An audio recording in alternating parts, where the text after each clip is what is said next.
Greetings! Country Realtor is in the backyard here, and I wanted to show you guys this old shed that I had that was over the, or Pa had, that was over the tractor.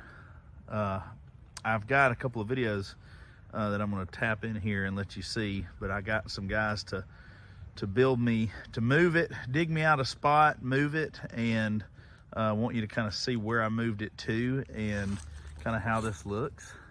Kind of dug it into the bank here. Here's that old building.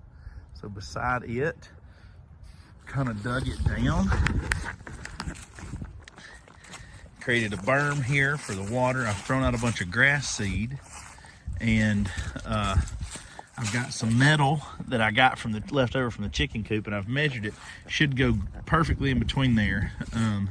And I'm gonna metal in. I'm gonna have to go get a little bit more, but I'm gonna get the sides, enclose the sides on this thing, and then I'm gonna paint the roof and the sides of it. And I'd like to get the back of it, enclose the back of it as well, but came out really, really well. I'm very proud of it. And I can park got us a bighorn with those little UTVs.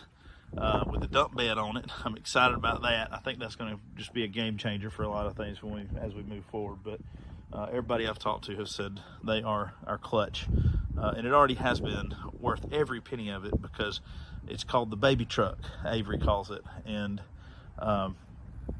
we almost have to go in a ride in the baby truck every day.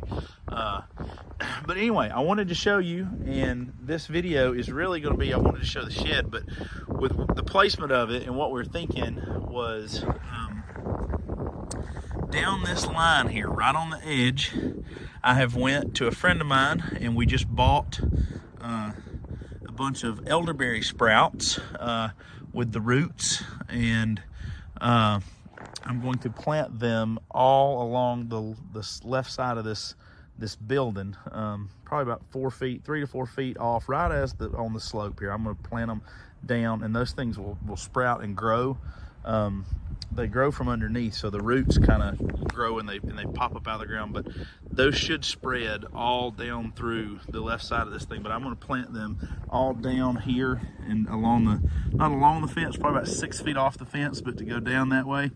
I'm gonna get that old lawnmower out of the way eventually, but and then across the back, I'm gonna do some elderberry along the back of it too, because they don't have to have full sunlight. Some sunlight is great, but they don't have to have full sunlight all the time. So down the side and around the back. And then I also today picked up a bunch of blueberry sprouts. So we are planting our first run of fruit bushes. So on this side of the shed and the berm here that we've created, I'm going to plant blueberries kind of almost even with that building, almost like in a straight line right through here. And so I'm going to have a line of blueberry bushes, and I'll have elderberry that curls around the back side of this structure. And at some point I'm probably going to end up tearing that piece that's attached to that little building off, or doing something different with that. But gonna start that, and I'll show you here as we go on in the video. I'll kind of show you how we're doing. And elderberry and blueberry also need to be planted, from what I understand, very shallow. So I'm going to dig up a little bit, lay it down, and let it take root. And it might take, honestly, 2 to 3 years before we start seeing some fruit from these sprouts, but gotta start somewhere. I'll show you the kind of progress here as we go.